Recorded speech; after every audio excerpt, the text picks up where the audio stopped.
আপনারা দেখছেন একুশে টেলিভিশন। করোনা সংকটের মধ্যে রপ্তানি খাতে প্রবৃদ্ধি বড় ভূমিকা রেখেছে প্রণোদনা প্যাকেজ। ভুয়া চিকিৎসকের বিরুদ্ধে র্যাবের অভিযান, মক্কা মদিনা হাসপাতাল সিলগালা। অবশেষে আলোর মুখ দেখছে চট্টগ্রাম ওয়াসার পয় নিষ্কাশন প্রকল্প, ব্যয় ৩,৮০০ কোটি টাকা।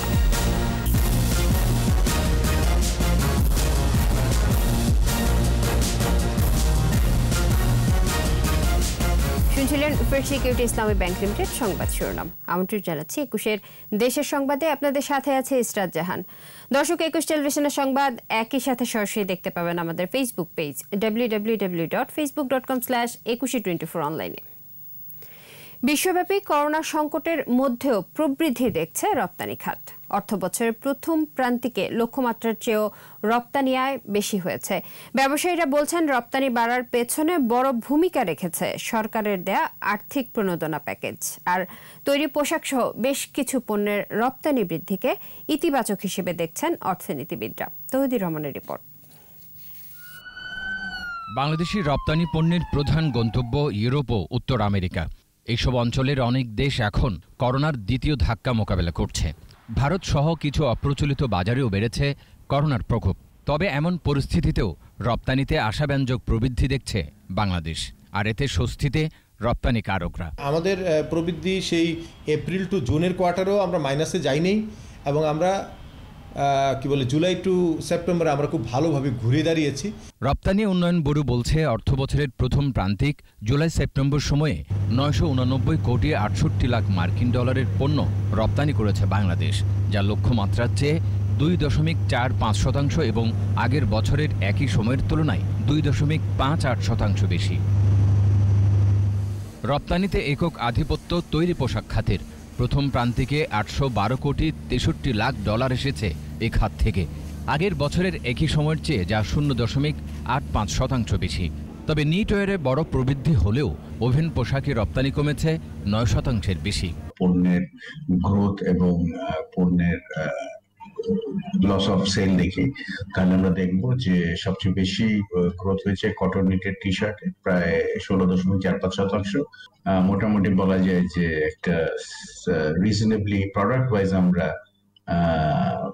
ওকে পজিশনে আছি। অর্থ বছরের প্রথম প্রান্তিকে বড় প্রবৃদ্ধি হয়েছে পাট ও পাটজাত পণ্য, হস্তশিল্প সামগ্রী, চামড়ার জুতা, হিমায়িত মাছ, হোম টেক্সটাইল, কৃষি ও প্রকৌশল পণ্য এবং রাসায়নিক দ্রব্য রপ্তানিতে। অর্থনীতিবিদরা বলছেন, তৈরি পোশাকের বাইরে এসব পণ্যের রপ্তানি বৃদ্ধি খুবই ইতিবাচক। এই ধারাটিকে আগামীতে ধরে রাখতে পারি, তাহলে আমাদের তৈরি পোশাকের বাইরে নতুন নতুন খাতে রপ্তানি বৃদ্ধির যে সুযোগের কথা আমরা বলি, সেই সুযোগটি কিন্তু আমরা এই সমস্ত পণ্যের মাধ্যমে আগামী দিনে দেখতে পেতে পারি। এদিকে জুলাই সেপ্টেম্বর সময়ে প্লাস্টিক, সিরামিক পণ্য লক্ষ্য নিয়ে সর্বকালের সর্বশ্রেষ্ঠ বাঙালি জাতির পিতা বঙ্গবন্ধু শেখ মুজিবুর রহমান তার জীবনকে উৎসর্গ করেছিলেন এবং তিনি সংগ্রাম শুরু করেছিলেন। এবং যে সংগ্রাম শুরু হয়েছিল যখন পাকিস্তানি শাসকরা আমাদের মাতৃভাষায় কথা বলার অধিকার কেড়ে নেওয়ার প্রচেষ্টা চালিয়েছিল, সে 1948 সালে, তখন থেকেই কিন্তু এই সংগ্রাম শুরু। এবং সেই সংগ্রামের পথ বেয়েই এই জাতিকে স্বাধীনতার মন্ত্র উজ্জীবিত করে, ঐক্যবদ্ধ করে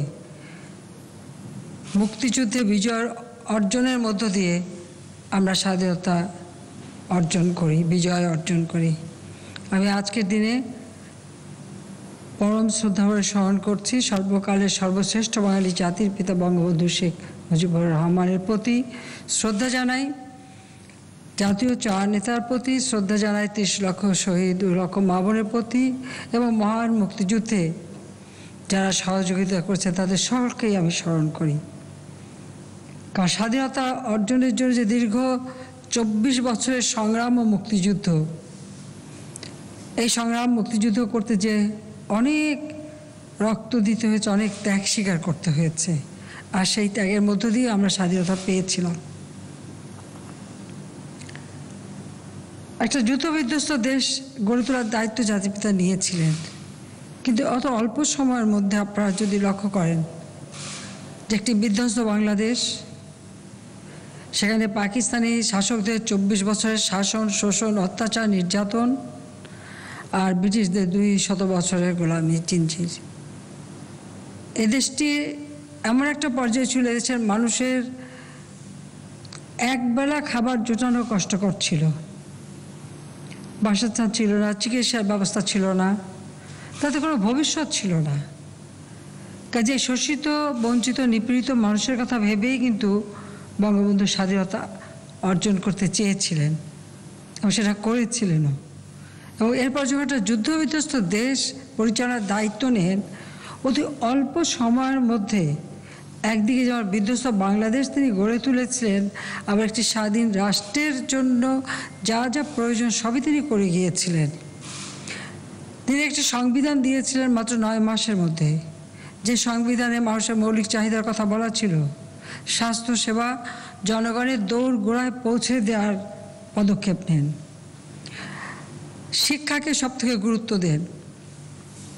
এমন একটি সময় যখন রিজার্ভ মানি নেই, মানুষের খাদ্য নেই, গোলা এক ফোঁটা খাবার নেই, একটি বছর কোনো ফসল উৎপাদন হয়নি যুদ্ধ চলাকালীন সময়, ওই অবস্থায়ও তিনি সকল প্রাইমারি স্কুল জাতীয়করণ করেন, শিক্ষকদের সরকারি চাকরি দেন, প্রাইমারি শিক্ষা বাধ্যতামূলক এবং মেয়েদের শিক্ষাও তিনি বাধ্যতামূলক এবং অবৈতনিক করে দেন।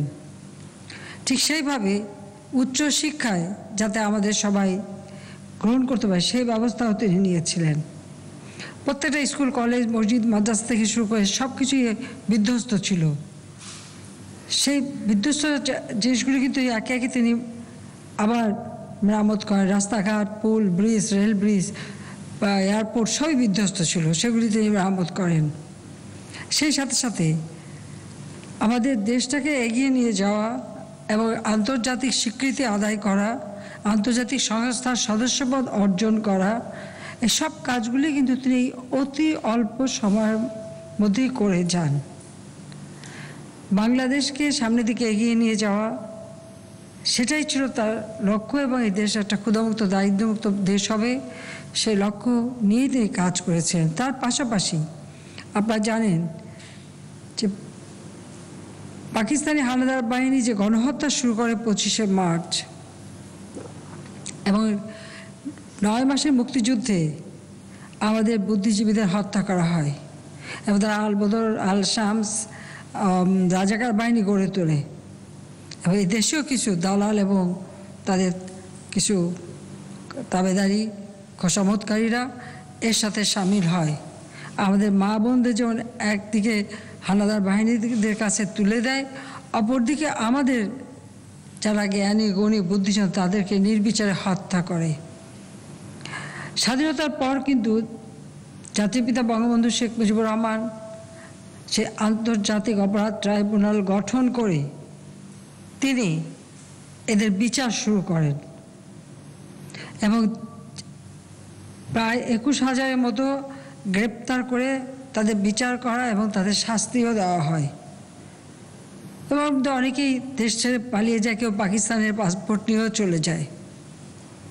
সেই যুদ্ধ অপরাধী বা মানবাধিকার লঙ্ঘনকারীদের বিচারও কিন্তু তিনি শুরু করেছিলেন। একটা দেশকে উন্নত করতে যা যা করণীয় তিনি সব পদক্ষেপই নিয়েছিলেন। আমরা স্বাধীন রাষ্ট্র, আমাদের স্থল সীমানা চুক্তি তিনি করে দিয়ে যান। বঙ্গোপসাগরে আমাদের যে অধিকার, সেই সমুদ্র সীমা আইন তিনি তৈরি করেন এবং সেখানে আমাদের অধিকারটা নিশ্চিত করে দিয়ে যান।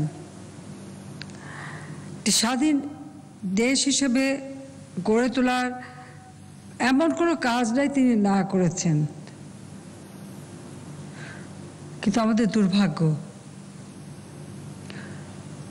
যখন তিনি একটা বিধ্বস্ত বাংলাদেশকে গড়ে তুলে অর্থনৈতিক উন্নয়নের পথে যাত্রা শুরু করলেন এবং ক্ষমতাকে বিকেন্দ্রীকরণ করে গ্রাম পর্যায় পর্যন্ত মানুষের যাতে আর্থিক উন্নতি হয়, সে আর্থসামাজিক উন্নয়নের পদক্ষেপ তিনি নিলেন। ঠিক সেই মুহূর্তে ৭৫-১৫ আগস্ট জাতির পিতাকে নির্মমভাবে হত্যা করা হলো। আর এই হত্যা শুধু রাষ্ট্রপতি হিসেবে তাকেই হত্যা করেনি, আপনারা জানেন যে আমার মা, যিনি সারা জীবন তার পাশে থেকে থেকে প্রতিটি আন্দোলন সংগ্রাম সব কিছুতেই তিনি সহযোগিতা করেছিলেন।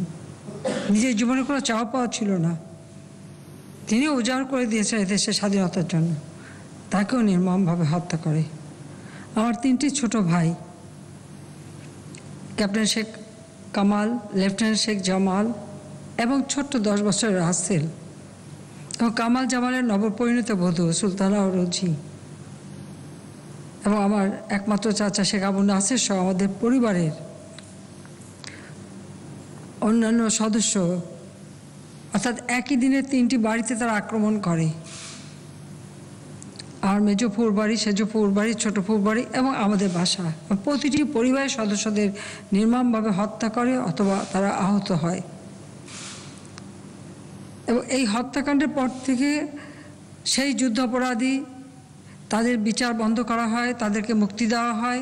যারা অবৈধভাবে সংবিধান লঙ্ঘন করে যারা ক্ষমতা দখল করেছিল, মিলিটারি ডিক্টেটর জিয়াউর রহমান ক্ষমতায় এসেই এই যুদ্ধাপরাধীদের বিচার বন্ধ করে দিয়ে যারা কারাগারে বন্দী ছিল তাদেরকে মুক্তি দেয়। আর যারা দেশ ছেড়ে চলে গিয়েছিল, এমনকি পাকিস্তানি পাসপোর্ট নিয়ে পাকিস্তানে চলে গিয়েছিল, তাদেরকেও ফিরিয়ে আনে। শুধু এখানেই শেষ না, তাদেরকে মন্ত্রিত্ব দেয়, উপদেষ্টা করে। জাতিপিতার হত্যাকারী, আত্মস্বীকৃত হত্যাকারী, যারা খুব গর্ব করে বলতো কে তাদের বিচার করবে, সেই খুনিদেরকে পুরস্কৃত করেছিল বিভিন্ন দূতাবাসে চাকরি দিয়ে, তাদেরকে পুরস্কৃত করে। একটি স্বাধীন দেশের নাগরিক হিসেবে একবার আপনারা চিন্তা করে দেখেন যে আপনাদের দেশ, স্বাধীন দেশ বাংলাদেশ, বাংলাদেশের দূতাবাসে কারা আছে আপনার রাষ্ট্রদূত হিসেবে অথবা দূতাবাসের আপনার প্রতিনিধি হিসেবে? তারা হলো জাতির পিতা বঙ্গবন্ধু শেখ মুজিবের খুনি, হত্যাকারী। তাহলে সে দেশের ভাবমূর্তি কী হতে পারে? ঠিক সেই সাথে সাথে আমাদের যে মুক্তিযুদ্ধের চেতনাগুলি একে একে তা নস্যাৎ করা হয়। যে 7ই মার্চের ভাষণ এদেশের মানুষকে উজ্জীবিত করেছিল, সে ভাষণ নিষিদ্ধ হয়। ইতিহাস থেকে জাতির পিতার নামটা পর্যন্ত মুছে ফেলার প্রচেষ্টা করা হয়, ইতিহাসকে বিকৃত করা হয়। ঠিক এইভাবে মানে এমন সমস্ত ঘটনা আমি বোধহয় আজকের দিন আর এত বলতে চাই না, কিন্তু এটুকু বলবো যে স্বাধীনতার ইতিহাস বা স্মরণ করলেই আমাদের সেই কথাগুলি মনে পড়ে। 21 বছর পর আমি যখন সরকার গঠন করি, তারপর থেকেই বাংলাদেশের ইতিহাস মানুষের সামনে তুলে ধরার আমরা চেষ্টা করি। কারণ আমরা তো মুক্তিযুদ্ধে বিজয়ী জাতি। তো বিজয়ী জাতি কেন আমরা অন্যের কাছে হাত পেতে চলবো, মাথা নিচু করে চলবো? বিজয়ী জাতি সারা বিশ্বে বিজয়ের বেশেই চলবে।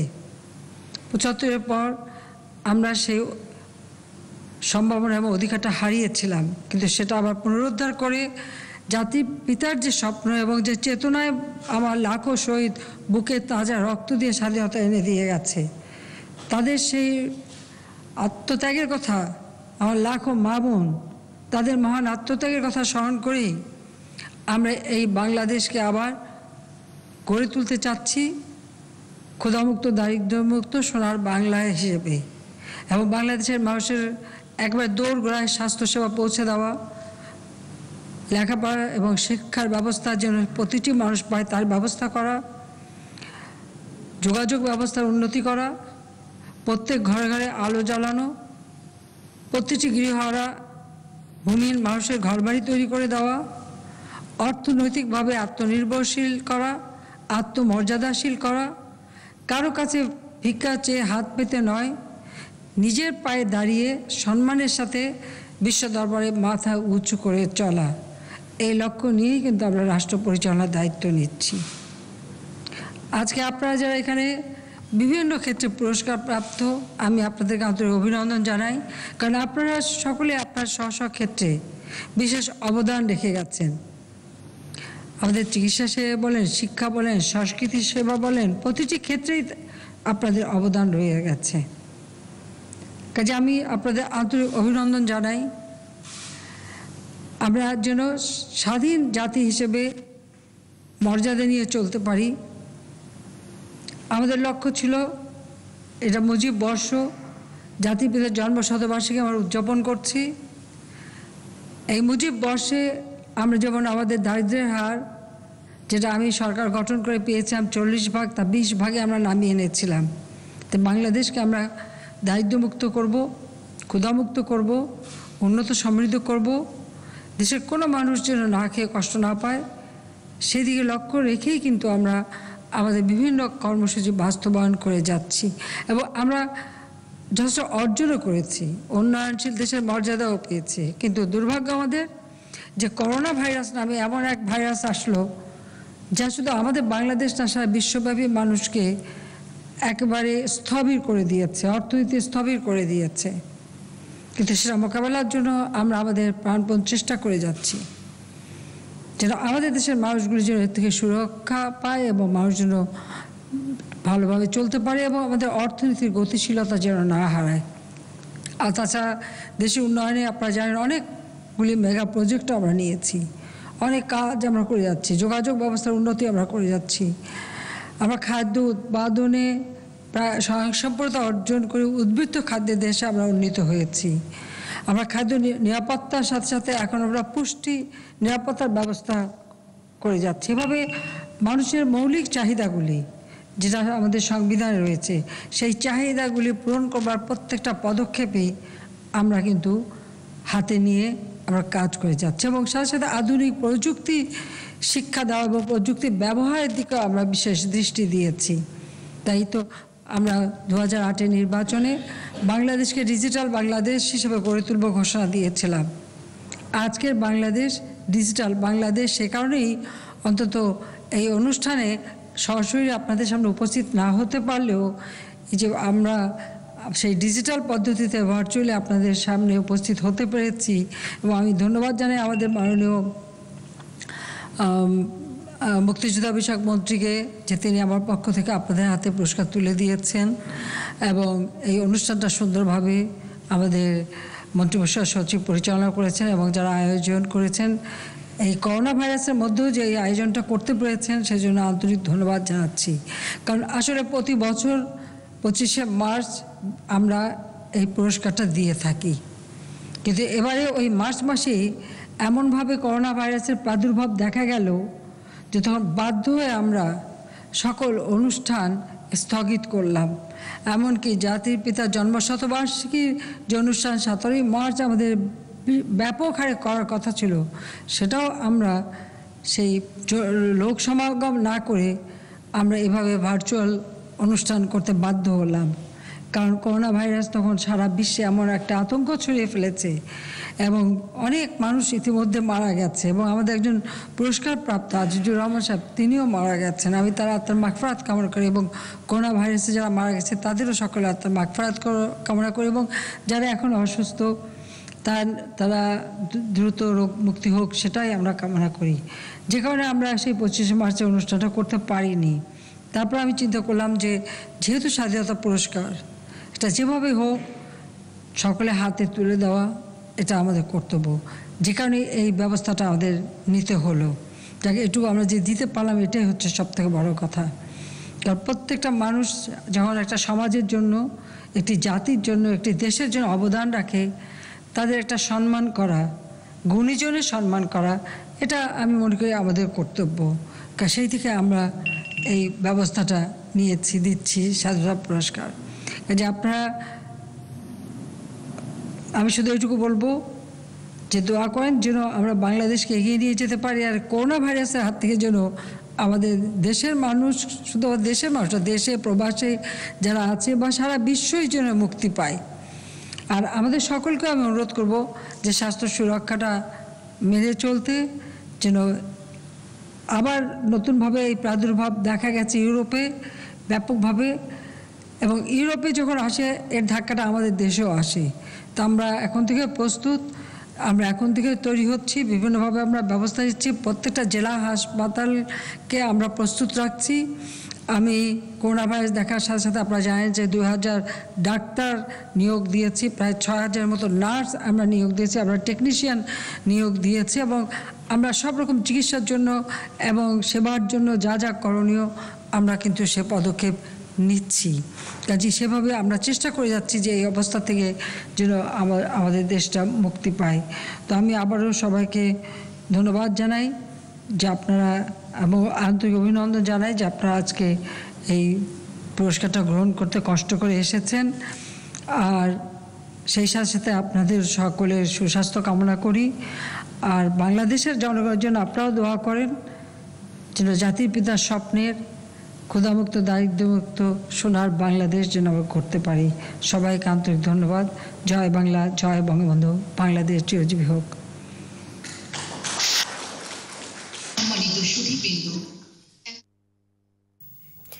দর্শক, স্বাধীনতা পুরস্কার 2020 অনুষ্ঠানে বক্তব্য রাখছিলেন প্রধানমন্ত্রী শেখ হাসিনা।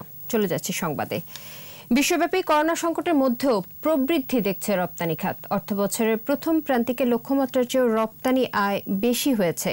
তৌহিদুর রহমানের রিপোর্ট। বাংলাদেশি রপ্তানি পণ্যের প্রধান গন্তব্য ইউরোপ ও উত্তর আমেরিকা। এইসব অঞ্চলের অনেক দেশ এখন করোনার দ্বিতীয় ধাক্কা মোকাবেলা করছে। ভারত সহ কিছু অপ্রচলিত বাজারেও বেড়েছে করোনার প্রকোপ। তবে এমন পরিস্থিতিতেও রপ্তানিতে আশাব্যঞ্জক প্রবৃদ্ধি দেখছে বাংলাদেশ, আর এতে স্বস্তিতে রপ্তানিকারকরা। আমাদের প্রবৃদ্ধি সেই এপ্রিল টু জুনের কোয়ার্টারেও আমরা মাইনাসে যাইনি, এবং আমরা জুলাই টু সেপ্টেম্বরে আমরা খুব ভালোভাবে ঘুরে দাঁড়িয়েছি।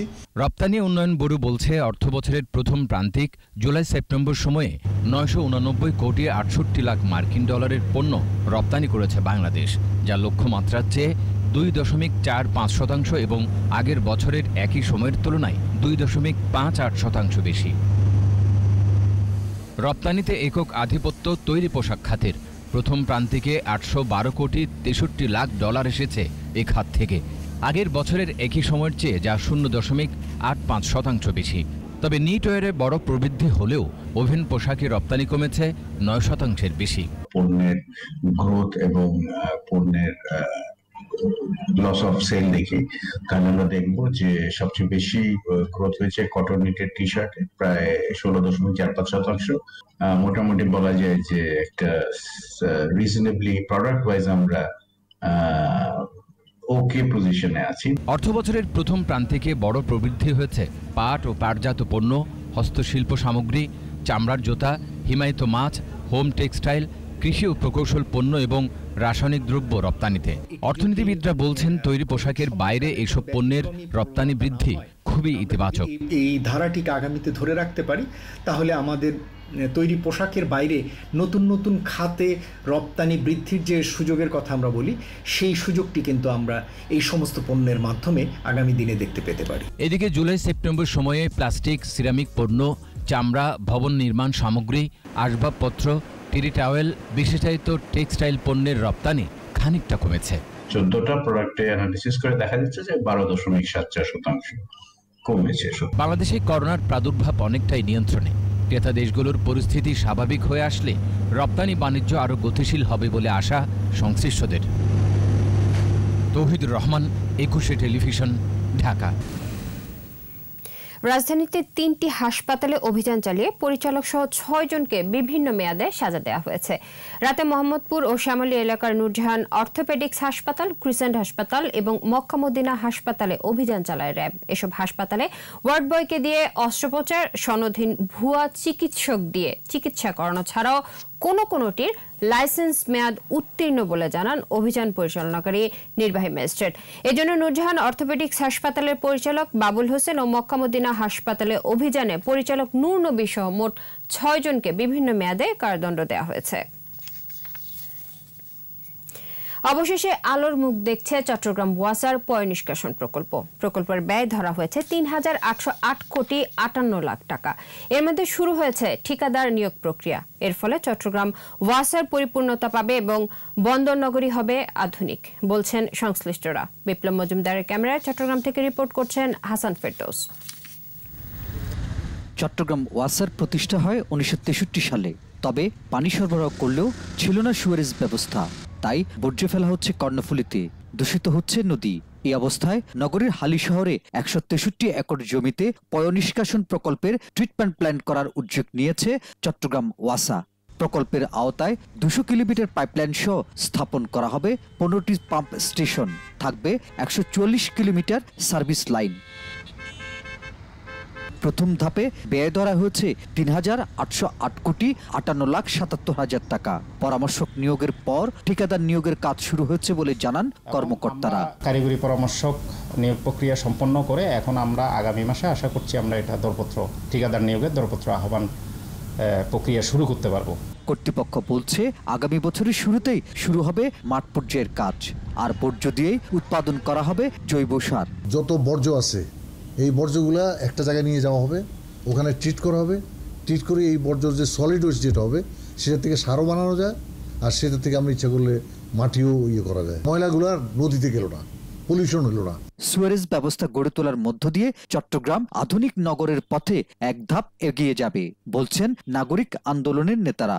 এই সিওএসটা যদি চট্টগ্রামে হয়, চট্টগ্রাম একটি আধুনিক সভ্য নগরীতে পরিণত হবে এবং অ্যাট দ্য সেম টাইম ওয়াসা যে কর্তৃপক্ষ তার ওয়াসা নামে সার্থকতা আসবে। 2023 সালের মধ্যেই প্রকল্পটির প্রথম ধাপ শেষ হবে। প্রায় 20 লাখ মানুষ পয়ঃনিষ্কাশন সুবিধার আওতায় আসবে বলেও জানিয়েছে চট্টগ্রাম ওয়াসা। হাসান ফেরদৌস, 21 টেলিভিশন, চট্টগ্রাম। এর সাথে শেষ করছি 21 দেশের সংবাদ। তবে যাবার আগে ফার্স্ট সিকিউরিটি ইসলামী ব্যাংক লিমিটেড সংবাদ শিরোনামগুলো আরও একবার।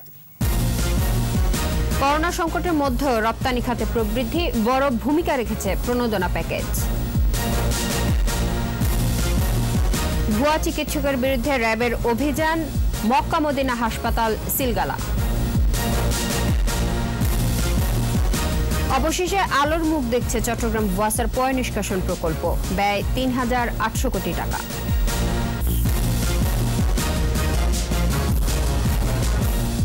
সর্বশেষ খবর জানতে ডায়াল করুন 2021 নম্বরে, আর ভিজিট করুন 21-tv.com এই ওয়েবসাইটে। এছাড়াও ফেসবুকে ভিজিট করতে পারেন facebook.com/2124 অনলাইনে। এতক্ষণ সাথে থাকার জন্য ধন্যবাদ। পরের সংবাদ দুপুর 2টায় দেখার আমন্ত্রণ রইল। স্বাস্থ্যবিধি মেনে চলুন, সুস্থ থাকুন আর 21-এর সাথেই থাকুন।